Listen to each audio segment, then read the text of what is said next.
Ssabalabirizi w'ekkanisa ya Uganda kitaffe mu Katonda Dr. Samuel Stephen Kazimba Mugalu alabudde abantu omuli n'abazadde bakomye obukambwe obususse ku baana baabwe mu ggwanga lyonna. Ssabalabirizi Kazimba bino abyogedde akulembeddemu okusaba ebugoloobi okw'okunyeenya amatabi n'agamba nti sabbiiti entukuvu etandise etuukidde mu kiseera nga Uganda erimu ebisoomooza omuli ab'ebyokwerinda okutulugunya abantu ebandikuumye abantu okweyisa mu mbeera ebaweebuula n'ebirala. Ssabalabirizi era asinzidde no n'alabula abazadde okwongera okufaayo ku baana baabwe n'abo bwe balekera abaana okubakuuma. Bakwadde okulabira omwana ate oli akagaati ate n'omulinnyirira abaana bambi bayise bulungi. Kino kikulu nnyo. Ekirala olunaku luno lulaga obwetoowaze.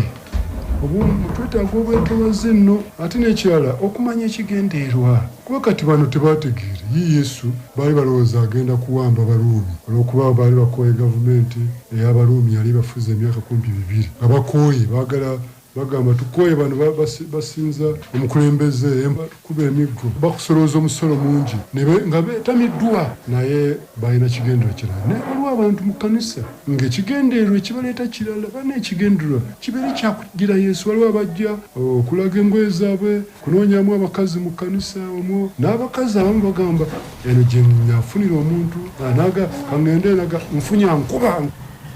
Ssabalabirizi mu ngeri y'emu yennyamidde olw'emitima gy'abantu ensangi n'egyongedde okuyeba n'agamba nti abamu bye balaga si bye bakola. Kale omuntu kyakulaga wano oluusi kyali oli ayinza okuseka naye nga muntu mu mutima gwe mulala akwagaliza nakufa. Si buli muntu yenna akusekera nti akwagala. N'olwekyo abantu tubaagale tubakole bulungi naye Katonda yayinza byonna oyo yatalimba yatatuvaako yatayinza kutwerabira ensi ne bwetwerabira asigala Katonda affe. Mbagaliza Pasika ennungi. Ekyo kiri mu Kubala essula 23 n'ennyiri 19. Katonda si muntu okulimba ate era si mwana wa muntu okwejjusa. Ayogedde. Poliisi ematugga mu disitulikiti wa Kiso ebakanye n'omuyiggo era n'okunoonyereza ku batemu abakakanye ku musajja atemera mu gy'obukulu nga 30 nga baakubye ne bamutta ate omulambo gwe ne baguteekera omuliro. Abatuuze ku kyalo Mwereerwe ejjagala ku lw'Essemuto mu divisioni y'Egombe munisipaali y'e Nansana be bagudde ku mulambo gw'omusajja ono okumpi n'akatale akatunda ebirime nga yattiddwa mu mbeera ey'entiisa era nga bwe bamwokedde waasangiddwawo ennyaanya ezibadde mu kkutiya. Ebirala ebisangiddwa mu kifo kino mulimu amayuuni aga bwayise wamu ne wootameroni.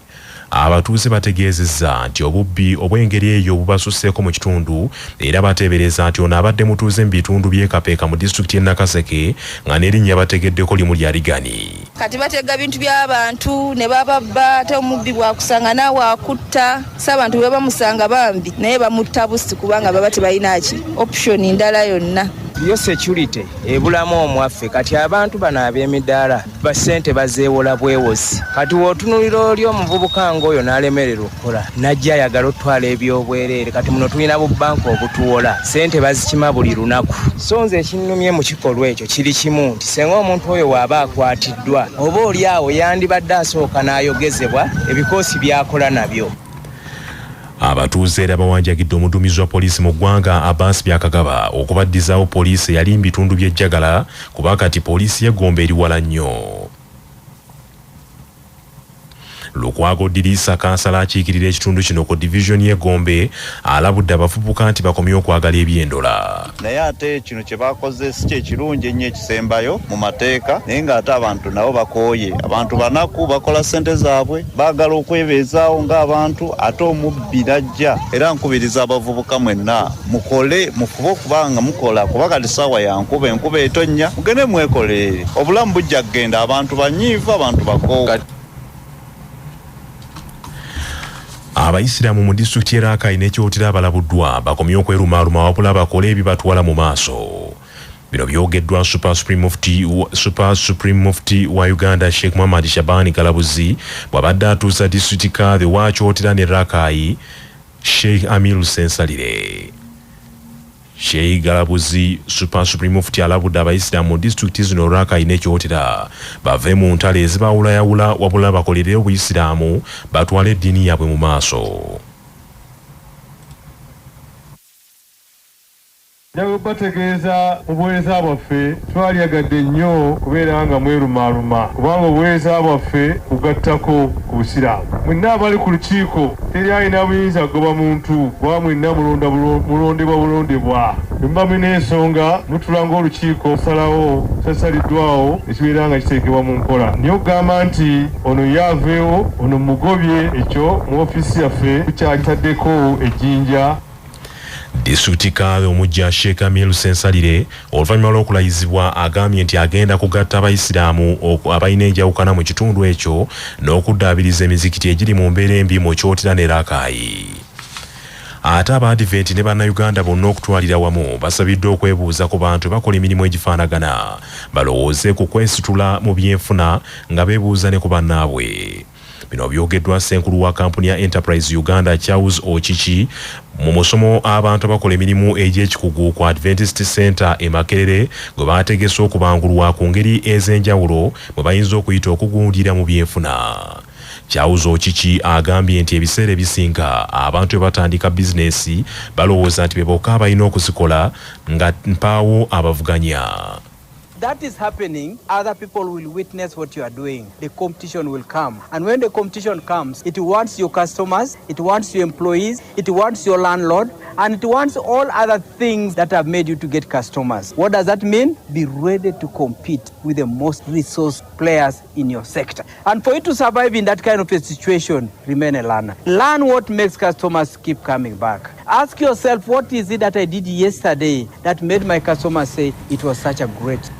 Omutandisi w'amasomero ga Maryland Dr. Dalton Segawa yasabye Bannayuganda nti bakomye okuggwaamu amaanyi olw'ebisoomooza ebasanga ku mirimu kubanga ejuyiika n'aluzaalawo obwavu. Amawulire g'ebyemizannyo.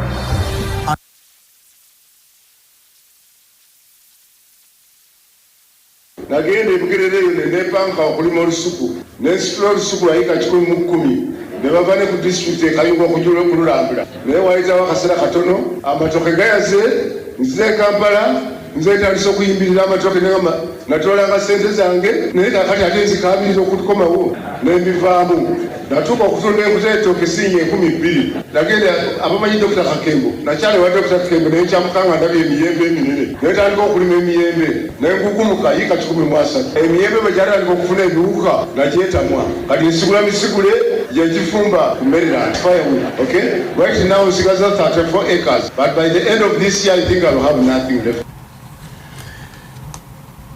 Omumyuka w'omukulembeze w'eggwanga retired Major Jessica Lupo asabye abakulembeze b'enzikiriza mu ggwanga lyonna bakozese ettutumu lyabwe n'omukisa gwe balina batuuke ku bantu babakubiriza okwenyigira mu nteekateeka za gavumenti ezijja abantu mu bwavu.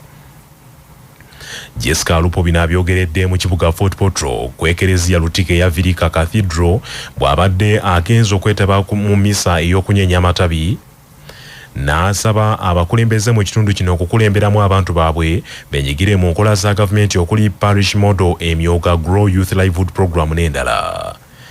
Omumyuka omukulembeze w'eggwanga okugenda e Fort Portal yali yasuubiza abantu mu kitundu kino nti agenda kudda ku mukolo gw'okuddamu okuwonga Lutike eno era ng'obuyambu buno yabuwa ng'ennaku z'omwezi 2 omwezi ogwokusatu omwaka guno nti wakuddayo e Fort Portal ng'ekisibo kino tekinnaggwako. Misa eno ekulembeddwamu Right Reverend Robert Muhirwa era ng'ono abuulidde ku buntu bulamu, obwesigwa, okusonyiwagana n'okwesiga Katonda. Muhirwa era bw'ati asabye gavumenti ya Uganda eyongere okutereeza oluguudo oluva e Kampala okudda e Mubende okuyitamu okutuuka e Fort Portal kubanga lwafuuka mpompogoma terukyayitikamu n'akatono nga n'ebyenfuna by'abantu mu kitundu ekyo bikoseddwa ebitagambika olw'embeera embi ey'oluguudo olwo. Amawulire g'ebyemizannyo mu mawulire gaffe agakya Basafama gakutuusibwako Sedika Real Estate abatunda n'okugula ettaka ku nguudo ez'enjawulo mu Uganda yonna. Basangibwa ku Galuleba Building ewa Kiso. Essimu noti 7 noti 2 339 377 nga bali wamu ne Light High School Esseguku Katale. Abeegulidde erinnya mu kuyisiza waggulu abaana mu Arts ne Sciences lyadde ne boarding ery'abawala n'abalenzi. Saako pikipiki Honda 2025 ne 1010 SC nkola ya mu Japan. Empya ttuku ogifuna ku kibanja mpola erugogo opposite ne DHL oba mu Ndeeba opposite Equity Bank. Ekibiina ekiddukanya omupiira mu Uganda ekyafufa kikakasizza ennaku n'ebisaawe ebigenda okuzanyirwamu emipiira egy'omutendera gwa quarter final mu mpaka za Stanbic Uganda Cup. Ng'ennaku z'omwezi 19 omwezi guno kilabu ya Kaalo Kalungi egenda kuzanya ne KCCA mu kisaawe kya Kyamate Entuŋŋamo. Ate ng'ennaku z'omwezi 2 omwezi guno kitala bannatamegwa ab'empaka ezaasembayo bagenda kwabika ne Bull mu kisaawe ekya Butema Royal Park e Hoima. Ng'ennaku z'omwezi 21 omwezi guno Vipers egenda kwambalagana bukanzu ne Village Ogosalongo mu kisaawe kya St Mary's Ekitende, ate poliisi ejja kuzuzumba ne Kataka mu kisaawe e Kavumba. Omuwanguzi w'empaka zino akiikirira Uganda mu mpaka za Africa eza CAF Confederations Cup nga bwe gwali ku klabu ya Kitara season ewedde. Amawulire okuva ebweru w'eggwanga gakutuusibwako M-Chad Industries abakukolera M-Chad Black Tea, amajani kawoomera ne M-Chad Muchuzi Mix, akanzaali akazitoya enva. Bisange mu maduuka gonna. Essimu noti 75 noti 668 481. Munnamagye General Bryce Oligui Nguema bw'etebentaanye ettama envu yandirangirirwa ku buwanguzi mu kalulu ka pulezidenti akaakubiddwa olunaku lw'eggulo mu ggwanga erya Gaboni, bw'ekizuuse nti kaakano akulembedde olwokaano n'ebitundu 9 ku buli 100 okusinziira ku bitonotono ebyakabalibwawo.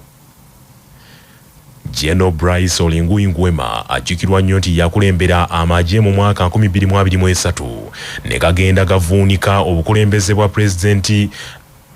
Pulezidenti Ali Beni Bongo, ng'ono yali anaanudde obukulembeze n'obufuzi bw'aba Bongo okumala emyaka 6 egy'obukulembeze bw'eggwanga eryo. Pulezidenti Bongo gwe baanaanula mu buyinza yali akafugira emyaka 14, kyokka ng'ayongezaayo obufuzi bwa kitaawe yafugira eggwanga eryo emyaka 56. Eyafugira eggwanga eryo emyaka 46.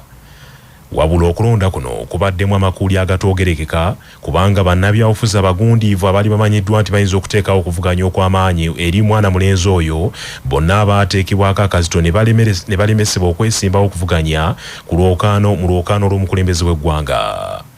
Okulonda kuno nga tekunnabaawo, waliwo n'amawulire agayisibwa nti pulezidenti oyo yanyigiriza eggwanga ne liisa ssemateeka ow'enkimpukumpuku wamu n'ennyingo ez'enjawulo mu mateeka g'ebyokulonda okumusobozesa okuyitawo nga kyenkana atavuganyiziddwa.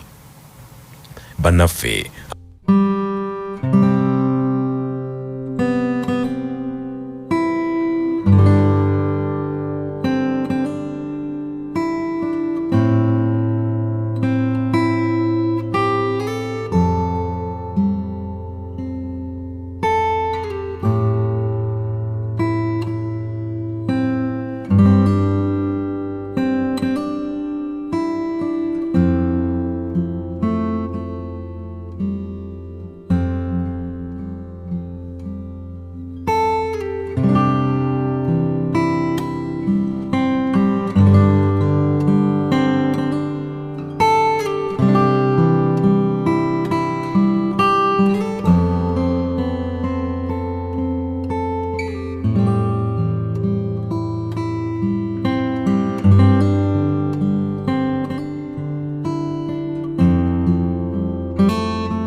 Thank you.